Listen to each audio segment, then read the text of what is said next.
Good morning विद्यार्थी मित्रांनो. आपण वेगनरचा खंडवन सिद्धांत बघत होतो.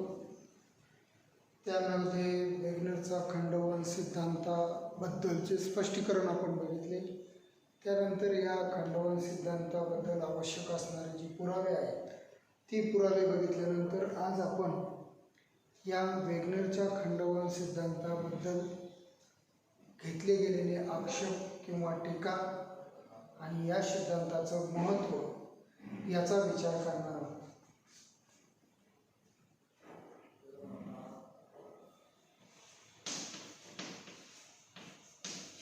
वेगनरचा खंडवन सिद्धांत.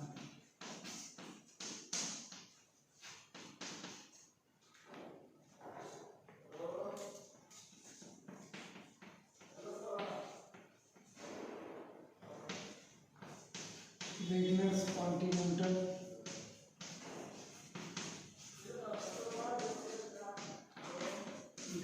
थेरी.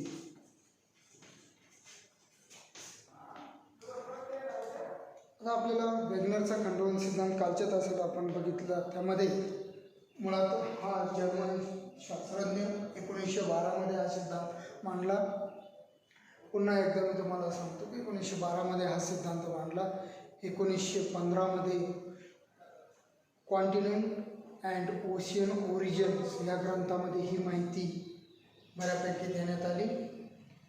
त्यानंतर 1924 मध्ये हे बघा 1912, 1915 आणि 1924 मध्ये हा इंग्रजी भाषेमध्ये हा ग्रंथ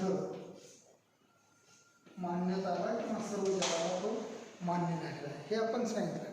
आता याची बेसिक थीम काय आहे या सिद्धांताची, तर संपूर्ण जग हे एकाच मोठ्या विशाल महाखंडामध्ये एकत्र होतं. तर एकच मोठा विशाल असा महाखंड, त्याला त्याने पॅन्जिया हे नाव दिलं. पॅन्जिया हा आणि पॅन्जियाच्या सभोवताली पाण्याचा भाग त्याला नाव दिलं होतं पॅथनचा.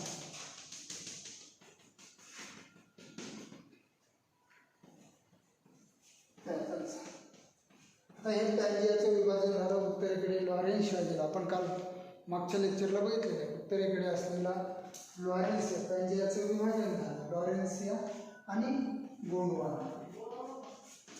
लॉरेन्सिया आणि गोंडवाना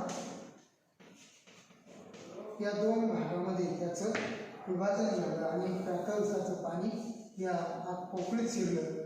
पर्यंत आपल्याला माहिती आपण घेतलेली आहे, हा सिद्धांत समजून घेतलेला आहे. तर आज आपण आता या सिद्धांताबद्दल सर्वात महत्त्वाचं म्हणजे काही आक्षेप घेण्यात आले. खंडांचं वहन जरी वेगनरने सांगितलं तर पण हे खंडांचं वहन कसं झालं, त्याला कोणते शक्ती कारणीभूत आहेत ते या संदर्भाची माहिती आपण आज बघतोय.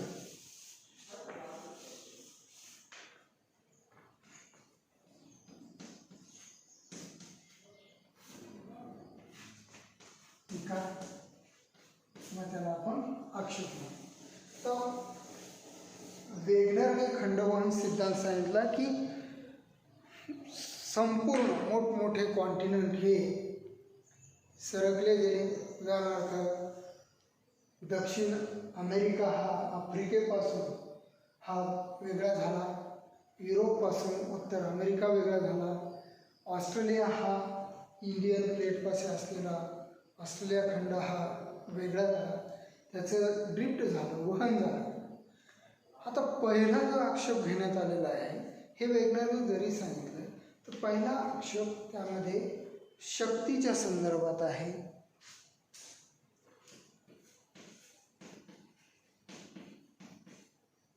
शक्ती. आता या संदर्भात आपण जर विचार केला तर वेगनरच्या खंडवहन सिद्धांतामध्ये खंडांचं वहन झालं असं वेगनर म्हणतो, परंतु त्याने जी शक्ती गृहीत धरलेली आहे त्यामध्ये सौरशक्ती आहे आणि टायडल लाटाची शक्ती. तर ही जी शक्ती आहे ही एवढ्या मोठ्या खंडाचं वहन करण्यासाठी पुरेशी नाही असं अनेक शास्त्रज्ञांचं मत झालं. आणि त्यामुळे खरोखर हे खंडांचं वहन होत असताना ही शक्ती कमी पडलेली आहे. एवढ्याशा शक्तीला ह्या खंडांचं वहन झालं असं म्हणता येणार नाही. आणि त्यामुळे खऱ्या अर्थाने त्याला शक्ती जी आहे खंडवहनाची ती शक्तीची कमतरता किंवा शक्ती कमी पडलेली आहे, कमी पडताना दिसते. तर ही पुरेशी शक्तीच नाही मुळात. कारण एवढे मोठे खंड जर व्हायचे असेल, एवढं दूर व्हायचे असेल, जरी हजारो लाखो वर्षाचा कालावधी गेलेला असेल तरी एवढ्या मोठ्या खंडांचं वहन होणे शक्य वाटत नाही. आणि त्यामुळे ही सांगितलेली शक्तीच्याबद्दल अनेक शास्त्रज्ञांनी यावरती आक्षेप घेतला, टीका केलेली आहे. मग त्यामध्ये जी शक्ती आहे, मग आपल्याला प्लेट टेक्टोनिक, हॅरियस, उल्मेन आणि हॅरिएशनची जी काय रुझो विल्सन या 3 शास्त्रज्ञांनी याच्यावरती अभ्यास केलेला आहे. आणि पुढं प्लेट टेक्टोनिक थिअरी, ज्याला भूमध्य तबकडी वळण सिद्धांत म्हणतात, त्यामध्ये ती शक्ती किंवा हॅरियसचा ऊर्ध्वगामी अभिसरण प्रवाह असेल, या शक्ती खऱ्या अर्थाने खंड वळणासाठी कारणीभूत होत्या किंवा त्या पुरेशा शक्ती वाटतात असं इतर शास्त्रज्ञांना वाटतं. आणि म्हणून यावरती ही शक्तीच्या बाबतीत ही त्रुटी किंवा टीका झालेली आपल्याला पाहायला मिळते. त्यानंतर आपण दुसऱ्या बाबतीत सांगितलेलं आहे, त्याने जिगसॉ पीठ किंवा त्याला आपण म्हणतो समरूपता.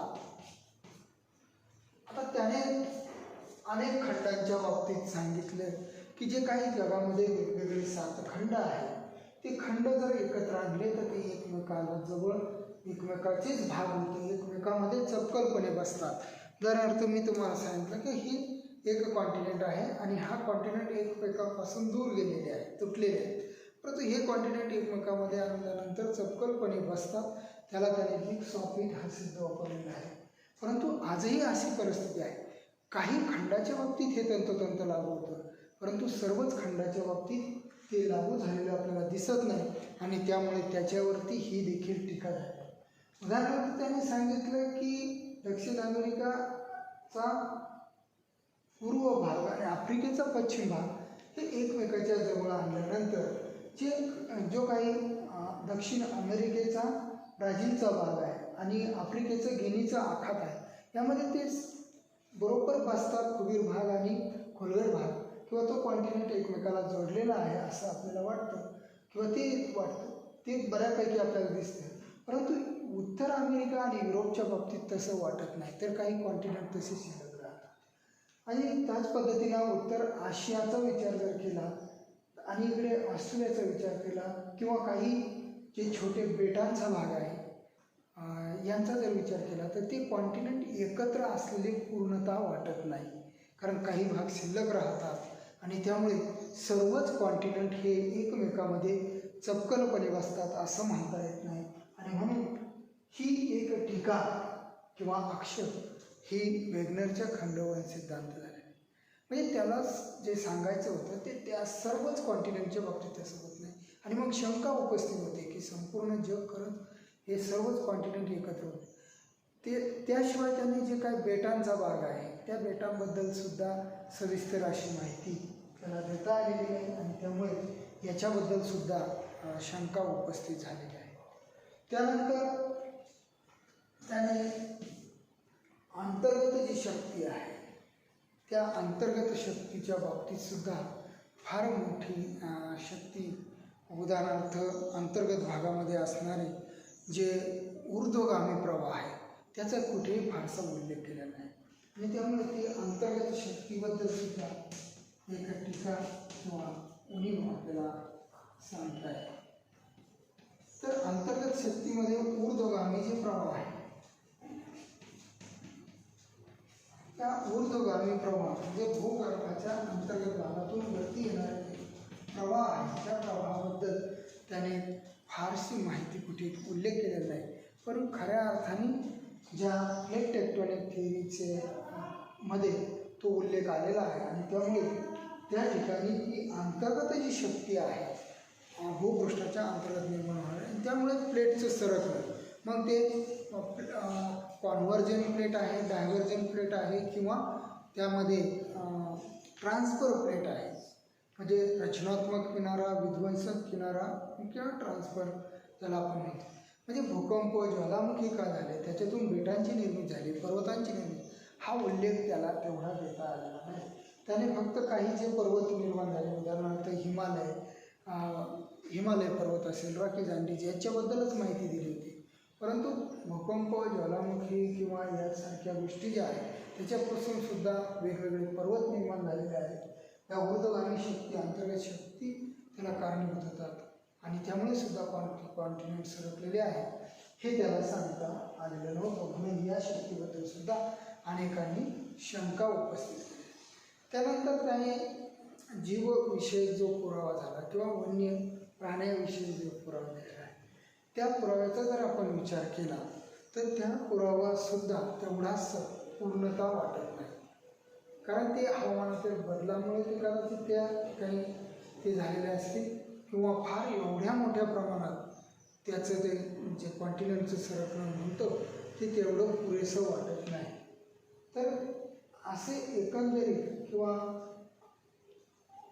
खनिज संपत्ती किंवा मिनरलच्या बाबतीत त्याने जे सांगितलं ते तंतोतंत पूर्णतः कुठेही लागू झालेलं नाही. काही प्रमाणात मात्र ते लागू होतं आणि म्हणून या सर्व टीका किंवा आक्षेप या सिद्धांतावरती घेण्यात आलेले आहे. आता असं असलं तरी हा सिद्धांत ह्या टीका आहे, 5-6 टीका जरी आपण म्हटलो तरी या टीकांचा जर विचार केला तर या टीका चा विचार करता हा सिद्धांत पूर्णतः चुकीचा आहे किंवा उपयुक्तता यामध्ये नाही असं म्हणता येणार नाही. कारण भूगोल विषयामध्ये किंवा भूरूपशास्त्राचा आपण जर विचार केला तर हा वेगनर हा पहिला शास्त्रज्ञ ठरला की त्याने एक चांगला सिद्धांत पुराव्यानुसार जगासमोर मांडण्याचा त्याचा प्रयत्न आहे. आणि हा काही काल्पनिक पूर्णतः चुकीचा नाही. कारण या सिद्धांतामध्ये घेतलेले जे पुरावे ते काही पुरावे ते लागू होतात आणि काही त्रुटी त्यामध्ये आढळलेल्या आहेत.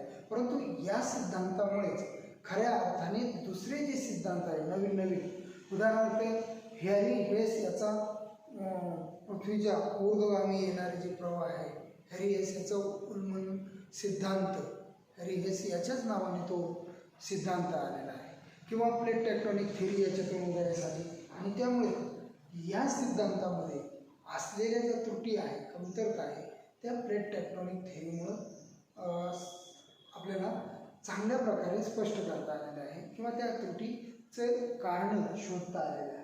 आणि म्हणून हा सिद्धांत एक जगाला नवी दिशा देणारा किंवा वळण देणारा सिद्धांत ठरलेला आहे, विचार करायला भाग पाडलेला आहे. आणि त्यामुळे एक वेगनरचा सिद्धांत हा नवीन संशोधनासाठी, शास्त्रज्ञांसाठी उपयुक्त ठरलेला आहे. त्यानंतर असलेल्या खंडवहनाबद्दलच्या ज्या शंका होत्या त्या उदाहरणार्थ अगदी सुरुवातीला यांनी मांडलेली कल्पना फ्रान्सिस बेकन किंवा सिग्नर यांनी दिलेला त्या सिद्धांतावर खऱ्या अर्थाने पुराव्यासह शास्त्रीय पद्धतीनं अभ्यास करण्याचा वेगनरने परिपूर्ण असा प्रयत्न केला. म्हणून या सिद्धांताचं आजच्या काळात देखील महत्त्व कमी झालेलं नाही असं आपल्याला म्हणता येईल. म्हणून सिद्धांत हा पूर्णतः चुकीचा नाही आणि 100% बरोबर आहे असं म्हणता येणार नाही. काही त्रुटीचा विचार करता किंवा काही त्रुटी वगळता हा सिद्धांत योग्य आहे. चांगल्या प्रकारचा भूगोलामधला एक अभ्यासासाठी दिशा देणारा हा सिद्धांत आहे. नवी दिशा यामुळे मिळालेली आहे. याचाच परिणाम वेगवेगळे शास्त्रज्ञ यावरती जास्त विचार करून त्याच्यातून नवीन सिद्धांत किंवा विचार उदयास आला आणि त्यामुळे खऱ्या अर्थाने पृथ्वीचा जो अंतर्गत भाग असेल किंवा बहिर्गत भाग आहे याच्या संदर्भात अभ्यास हा चांगल्या पद्धतीने होत गेला. आणि त्यामुळे भूगोलामध्ये हे सिद्धांताचं महत्त्व आपल्याला निश्चितपणे आहे असं म्हणता येईल. ह्या काही याचं महत्त्व आणि त्रुटीचा विचार करा हा सिद्धांत आपल्याला आपण या ठिकाणी संपवलेला आहे. आता तुम्हाला सुद्धा काही शंका असतील की खंडवहनाच्या संदर्भात, तर या त्रुटीचा विचार करता आपल्याला या शंका आपल्या निश्चितपणे दूर होईल. पण एक आपण विचार करू शकतो की खऱ्या अर्थाने हा सिद्धांत हा भूगोल विषयामध्ये किंवा जो भूशास्त्रामध्ये खूप महत्त्वपूर्ण ठरलेला आहे. तर हा सिद्धांत अशा पद्धतीने आपण गेल्या 3 लेक्चरमध्ये काय सातत्याने घेत होतो. हा सिद्धांत संपलेला आहे.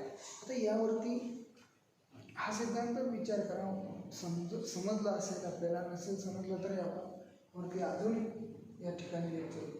आता यामध्ये आपल्याला परीक्षेच्या दृष्टीनं कशी तयारी करायची या प्रश्नाची आपण अगदी स्पर्धा परीक्षेला सुद्धा राज्यसेवा आयोगाचा पेपर घ्या, MPSCच्या अनेक प्रश्नपत्रिका बघा भूगोल विषयात, तर यामध्ये अनेक वेळा असा प्रश्न किंवा आता आपल्याला जी परीक्षा द्यायची आहे त्या परीक्षेमध्ये सुद्धा आपल्याला याच्यावरती प्रश्न असतात.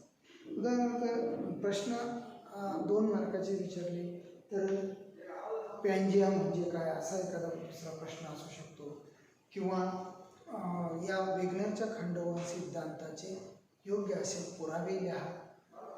त्यानंतर असा प्रश्न लिहून घ्या तुमच्याजवळ की वेगनरच्या खंडवहन सिद्धांताचे योग्य ते पुरावे लिहा, किंवा वेगनरचा खंडवहन सिद्धांत सांगून त्याचे पुराव्यासह स्पष्ट करा. वेगनरचा खंडवहन सिद्धांत सांगून त्याचे योग्य पुराव्यासह स्पष्टीकरण करा, असा एक प्रश्न. किंवा वेगनरच्या खंडवहन सिद्धांतावर घेतलेले आक्षेप किंवा त्रुटी काय सांगता येतील किंवा त्याचं महत्त्व काय असेल, तर असा कसाही प्रश्न आपल्याला आला तरी आपल्याला सांगता आला पाहिजे. ऑब्जेक्टिव्ह टाईपसुद्धा वेगनरचा खंडवहन सिद्धांत टिंबटिंबसाठी मांडण्यात आलेला आहे, असाही प्रश्न येऊ शकतो. तर अतिशय चांगल्या पद्धतीनं हा सिद्धांत आपण घेण्याचा प्रयत्न केला. जरी तुम्हाला यामध्ये काही शंका असतील तर आपण निश्चितपणे त्यावरती पुन्हा चर्चा करू. मोठ्या प्रश्न छोट्या प्रश्नाची तयारी यातून होते.